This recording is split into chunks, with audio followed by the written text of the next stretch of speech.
You are standing in your backyard. It is a Tuesday morning, 1953, St. George, Utah. The sky is clear, the air smells like sage, your children are playing outside, and then you see it. To the west, a cloud, pink and gray and slow, moving toward you like weather, but it is not weather. You know that. Everyone in St. George knows that. They have been testing bombs out in the Nevada desert for 2 years now. The government sends men through town sometimes. Official looking, calm. They hold up instruments and write things down in notebooks and tell you the same thing every time. It is safe.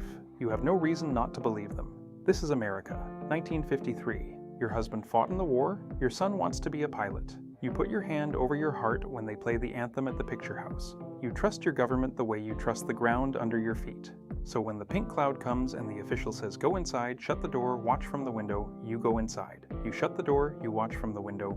You call your children in 5 minutes later, and then you make lunch. What you did not know, what nobody in St. George knew, was that on the same morning you watched that cloud pass over your house, a document existed inside a government office in Washington that described you and your neighbors in 3 words: low-use segment. That phrase was written by an official of the Atomic Energy Commission to explain why it was acceptable to detonate nuclear weapons when the wind was blowing toward your town instead of toward Las Vegas. You were low use, your children were low use, the milk on your counter, already contaminated by fallout that had settled on the grass that fed the cows, was low use. And the men with the notebooks who told you it was safe already knew.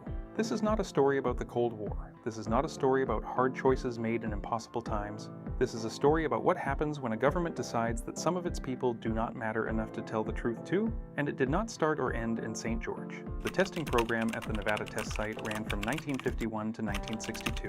More than 100 atmospheric nuclear detonations on American soil, 90 miles from Las Vegas. The tests were scheduled deliberately when the wind was blowing east. Not because the east was empty, because the east was full of people the decision makers had already decided were expendable.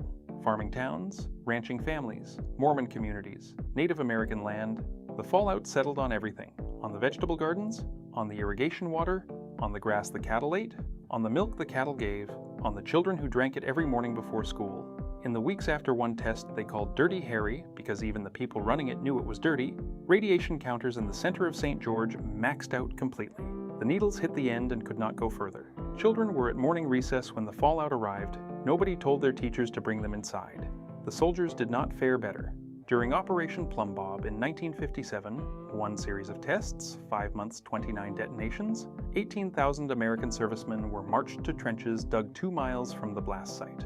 They were not there for protection, they were there to be studied. The military wanted to know how a soldier would hold up on a nuclear battlefield, so they put men in the ground and detonated the bomb above them and ordered them to march toward the mushroom cloud when it was done. Young men, following orders, trusting the uniform they were wearing and the government behind it. Most of them were given a single film badge to measure their radiation exposure. Many of those badges were never properly analyzed. They were sent home. No long-term monitoring, no meaningful follow-up, no warning about what to watch for in their bodies in the years to come. The years came, and so did the cancers. In St. George, in the small towns of southern Utah, in the families of atomic veterans spread across the country, leukemia appeared in children who had never had it before. Thyroid cancer, lymphoma, bone cancer.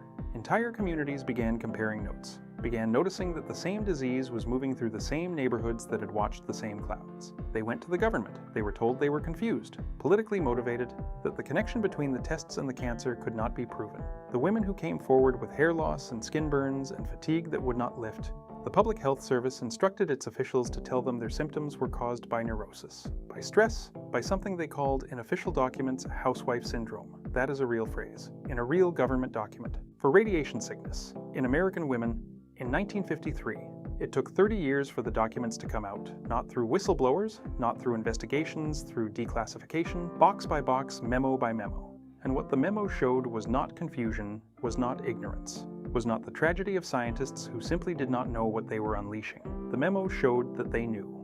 A document dated April 17, 1947, written before most of the experiments began, laid out the policy in plain language. It said, "It is desired that no document be released which refers to experiments with humans that might have an adverse effect on public opinion or result in legal suits. Documents covering such fieldwork should be classified secret." They classified the evidence before they ran the experiments, before they marched the soldiers into the trenches, before they told the mothers to watch from the window, before the children went out to morning recess. In 1990, Congress passed the Radiation Exposure Compensation Act. The legislation included language that said Congress apologizes on behalf of the nation. The compensation was $50,000. One woman said this, "My dad's life is worth so much more than $50,000. It was the only tangible thing I could get back from what they took from me."